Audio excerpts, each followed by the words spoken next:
creative continuity. We bring the convention to you. I'm here with Sarrao. Hello, how are you? Good. Unmasked is about a young journalist, Paige Cruz, who's on this mission to unmask superheroes that have gone bad in a world ruled by supervillains. So her thing is that superheroes shouldn't kill. And we don't know who any of these superheroes are until she unmasks them. And that was the whole genesis of the first volume, what she believes superheroes should be doing and not doing. So the main character is Dagger 2, and he's the main person that she tries to unmask in Volume 1. Can you tell me who Dagger 2 is? Maybe a little hint? There are a lot of hints in Volume 1. So once people read it, about halfway through, they'll see who the first suspect is to be Dagger 2.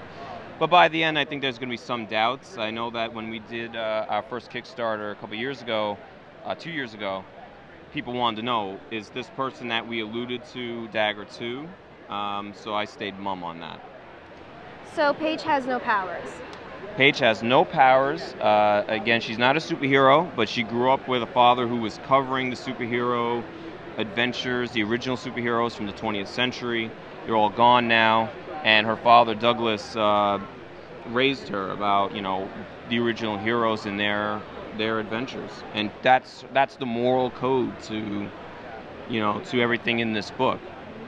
Will she ever get some? I mean, being chased by superheroes and psycho supervillains, what's to stop someone from killing her? Very good question. She gets put through the ringer in Volume 1, for sure. She does get hurt a few times. After a while, me and artist John Broglio, we discussed, like, how long can she do this without getting a car dropped on her or whatever. So we're working on Volume 2 now. I don't want to give anything away, but let's just say we've already thought about this, so there may be a good chance that she will know how it feels on the other side of the superhero spectrum, So she may or may not get powers. That's all I'm going to say. Okay. Why do you feel Unmasked stands out from other superhero books? It approaches superheroes in a completely different way. Again, we know who Superman is. We know who Batman is. In this book, I like the mystery of having these characters, and we hint at who some of them could be. And I think that it's the mystery of it that really has gotten us a nice, decent fan base. And again, it's a different approach. The main character is a powerless but strong and tenacious woman who wants to know, who are these people and why are they doing what they're doing? How long have you been working on this?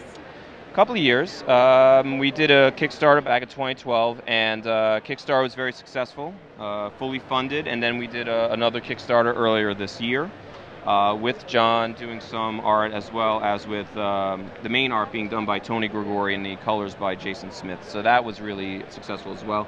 And again, we're working on Volume 2. There's going to be a Volume 3, and we're just having fun with it. What are your future plans for Unmasked? Volume 2, obviously Volume 3 as well, and we're going to be working on some one-shots in between, some stuff by Dodi Eka, who's a really great artist, and some other artists that I've met here, and just want to give people a shot. And again, it's about building your network. Is there anything else that you're working on?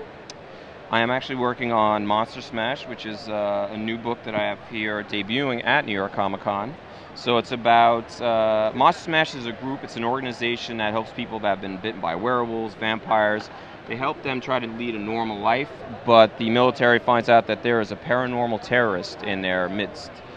And that's what the story focuses on. So again, a different take. It's sort of like 24 meets Supernatural. Do you have any final advice for aspiring creators?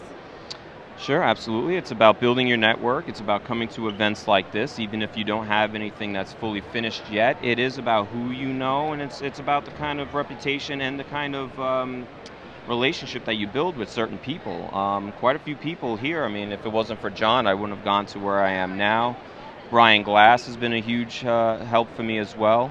Joe Corallo, Matt Kelly, Mark Maz. There's so many different people that I've talked to and have been very helpful with my own career. And again, it's about building your network of people, and that's what it really comes down to. I'm Yana Aronova, and you've been watching Creative Continuity.